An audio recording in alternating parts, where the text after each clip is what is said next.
What is going on, you guys? Welcome back to this week's third and final, but first exclusive segment from the greatest podcast on turf. I'm Anthony. I'm Ryan. Today we are back with our best bets. Last week was kind of rough. Last week in football in general was rough for betting. Last week and everything for football was rough. Survivor pools. Daily fantasy, Yeah. there's one guy I watch open football cards. He literally won on $112,000 off a daily fantasy lineup, off $1,000. Must be nice. Yeah, and don't forget to like this video, subscribe to the channel if you're new. Be sure to check out our other episodes from earlier this week. On Thursday, we uploaded our Fantasy Football Stardom Sit-em.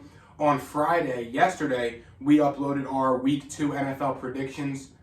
So be sure to check that out. We are recording this Wednesday at 6:09 p.m. So just a little disclaimer, the numbers that we are about to say are the bets or the lines as of Wednesday at 6:09 p.m. The numbers may change a slight bit, but these are the bets for the most part that we are slamming on all our parlay cards this week. And one more thing, we are not financial advisors. We are not telling you to go make these bets. We are telling you the bets that we are making this week.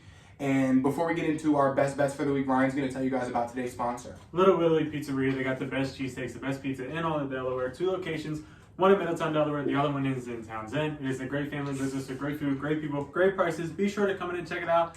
Let them know it's the greatest podcast on turf. Since they will take care of you. Show proof that you're subscribed and that you listen to us, and they will hook you up with an additional discount. When you show up, he might be there. So that might be a plus or minus based on your interpretations. I'm not sure what you mean by that, but we'll run with it. All right, cool. So I have 3 bets this week. Ryan has 3 bets this week. We're slamming all these bets this week. I'm going to go ahead and start us off with my probably safest and most favorite bet this week. That is the Bengals minus 7.5 at the Dallas Cowboys. Keep it nice and short and sweet. You know, Dallas looked terrible last week. The Bengals looked good down the stretch. Dallas, just from top to bottom, looked pretty bad, and they don't have a quarterback now. They have Cooper Rush or Cam Newton or whoever they're going to go get. So that's a plus for the Bengals. I think 7.5 points is pretty easy for the Bengals to cover, considering that it's going to be Joe Burrow versus Cooper Rush. We talked about the game in total a lot more on yesterday's podcast and the day before's podcast with the Stardom Sit-em. So check that out if you want our full explanations. But I'm slamming the Bengals minus 7.5 this week. It's a pretty easy one. I don't think Dallas is really going to be able to do much without Dak and without an offensive line, and just with the way the team's looking right now and with the amount of receivers that they have, not in a good way. So yeah, I'm slamming the Bengals minus 7.5 this week. My first best bet that I would be locking, it is the Commanders going up against the Lions. I will be taking the over 48.5 that game. It is a little bit of a high over, but if you look at the scores last week, both of the teams covered that in terms of who they were playing. Commanders played against the Jaguars. The final score was 28-22. Commanders had the 28. And Lions played the Eagles. It was 38-35 with Lions having the 35. In my opinion, neither of these teams have much to be desired, except for on the offensive side of the ball. Yeah. The Commanders, they found their kind of identity on offense in terms of passing with Terry McLaurin, Jahan Dotson, Curtis Samuel getting a ton of catches, Antonio Gibson having a pretty good receiving day. And in terms of the Lions, they kind of have a bunch of receivers that can make plays. Amon-Ra St. Brown, DJ Chark made a couple plays. DeAndre Swift is known for a great breakout run, catch, whatever. I think both of these teams can score a lot of points. Carson Wentz looked, decent against the Jaguars. I think going up against the Lions, he can look kind of the same. Jared Goff, he looked okay against the Eagles. I think he can look okay against the Commanders. I don't think that there's going to be too much of a worry here on the defensive side of the ball. The Commanders do have a good defensive line, but the Lions counter that with a really good offensive line. Yeah. So I'm not worried about the defenses in this one. I think the skill players are actually decent considering the skill level of these two teams. I think the skill players are the best players in these games, and 48.5, I think they can easily cover that. Yeah, I'm going to stay on the over train here, and this is another high over, but I'm pretty confident that based off the way these teams' defenses looked last week, that's the Cardinals-Raiders going over 51.5 points. If you look at it like this, the Cardinals' defense looked atrocious last week. Yes, it was the Chiefs, who were also very good, but their defense looked horrible. The Raiders' defense, on the other hand, also looked horrible against the Chiefs. Yeah, they had a couple good stops down the stretch, still couldn't get it done. Yeah, they know what I mean. But yeah, I took the Raiders to win this game, and I think that this is a pretty easy over of 51.5 to cover. Both of these teams are teams that don't want to start out 0-2, especially with the way that their divisions are looking right now, especially with the Seahawks looking pretty decent on Monday night, and with the whole AFC West looking pretty good. I think this is a big game for both teams, but I think this game easily goes over 51.5 just because the firepower that both of these teams have on offense and just based off of how little firepower these teams have on defense. So I'm slamming the Raiders and Cardinals over 51.5. The next bet I'm discussing, it is the Jets and Browns game. I'm going to be taking the under 40. 40 is a little bit low. I do understand that. But if you look at these two teams, I just literally don't see how they can score 20 points each.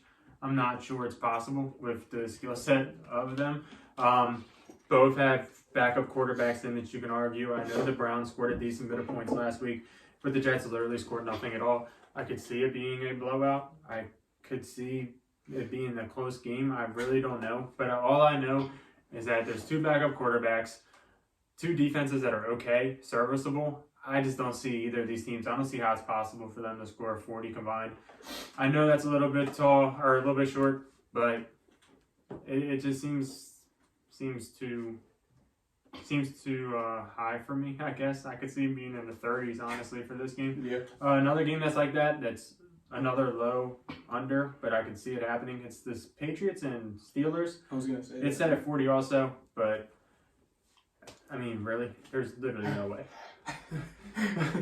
If both of those go over, I'll be very surprised. I feel like one of them definitely does, and I think both of them does. That's fair. My final best bet of the week. This is a questionable one, I know. Both of these teams didn't really look all that great last week. I know. But I'm taking the Panthers +2 at the Giants. Why, do you ask? It's Baker Mayfield versus Daniel Jones. I'm rocking with Baker Mayfield. Neither team looked good. Neither defense really looked all that special last week. Yeah, the Giants stopped Derrick Henry, but to be fair, the Titans couldn't get going on offense at all. So I think 2 points is perfect for the Panthers. I mean, I think even if this game comes down to a field goal and the Panthers win, that covers. I could see this being a very, very hard game to watch. But I think the Panthers cover the +2 point spread. The Giants really aren't that good. They only really have Saquon Barkley and two young offensive tackles really going for them at this point in the way the team's looking. So that's about it. The Panthers, the future's bright. It was a tough one against the Browns last week, but I think the Panthers can cover being 2-point dogs against the Giants, who are a bottom team in the NFL this year. Last one I will mention, I feel like Anthony's not going to like this one. It is the Dolphins +3.5 going to Baltimore. I can see them covering, but I don't think they'd win. I can see them winning. Nah. But I probably think that they cover is the more likely scenario. I'm not really sure what separates Miami and Baltimore too much. Quarterback play is that's like literally the 3 only tiers thing. apart. But Miami's way better everywhere else, in my opinion. I think the defense is better, in my opinion, and I think that the skill players are. I mean, their defense A is whole probably tier the above. same. I mean, what they have so. 2 good corners, Humphrey and Peters, and Xavier Howard and Byron Jones. Yeah, but I don't Solid really care safeties. about like players. In terms of Dolphins last year, they were a top defense in football. Ravens weren't. Granted, they had injuries, but are they 100%? I don't know. I don't know if they're really up to game speed. Dolphins played a lot of good football last year. In terms of defense, they create turnovers. They do all of that.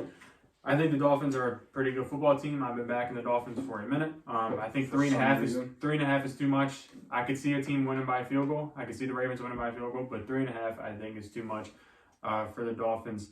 The Ravens literally have Lamar has nobody to get the ball to. I mean, if we're being honest, I know Mark Andrews is there, Rashad Bateman's there, but Xavier Howard's going to shut down Rashad Bateman, and it's really just going to be a Mark Andrews game. And I think Miami is smart enough to know. Stop Mark Andrews, and you'll probably win.